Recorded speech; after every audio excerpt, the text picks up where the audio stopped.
Alfonso cultive ses 6 hectares d'avocats depuis plus de 30 ans. Un commerce rentable pour lui et de nombreux habitants de l'État mexicain du Michoacán, premier producteur mondial de ce fruit.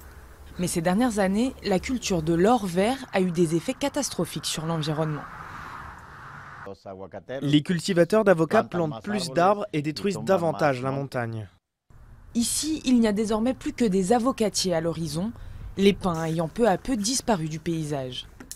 Une déforestation due à la culture sauvage d'avocats dans la forêt, mais aussi à la possibilité de planter sur ces terres par le biais d'artifices légaux. Cultiver des avocats n'est pas illégal. Détruire la forêt pour planter des avocatiers, ça c'est illégal. L'expansion incontrôlée de la culture de l'avocat a des conséquences sévères au Michoacán. Les avocatiers ont besoin de plus d'eau que les pins. La déforestation a fait monter la température ambiante et surtout l'utilisation de pesticides pourrait être responsable de l'augmentation de certaines maladies dans la région.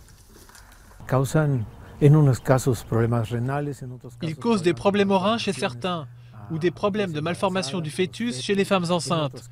D'autres souffrent de problèmes au foie et ces problèmes ont eu lieu dans toute la zone des avocatiers. La forte hausse de la demande mondiale de ce fruit rempli de vitamines, protéines et d'acides gras a accéléré le phénomène. Les exportations se sont multipliées par 30 ces 10 dernières années. Le boom concerne tous les pays de la planète, mais particulièrement les États-Unis et le Japon, où l'avocat est un classique des sushis. Il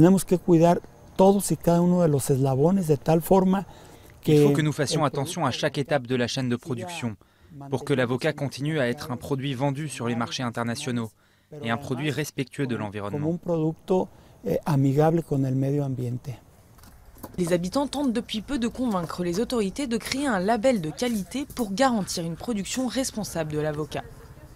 Mais cette tentative pour stopper l'invasion de cette culture se heurte à un autre fléau local, le narcotrafic. La manne financière générée par l'avocat attire désormais aussi les cartels de drogue, dont certains membres seraient eux-mêmes des cultivateurs.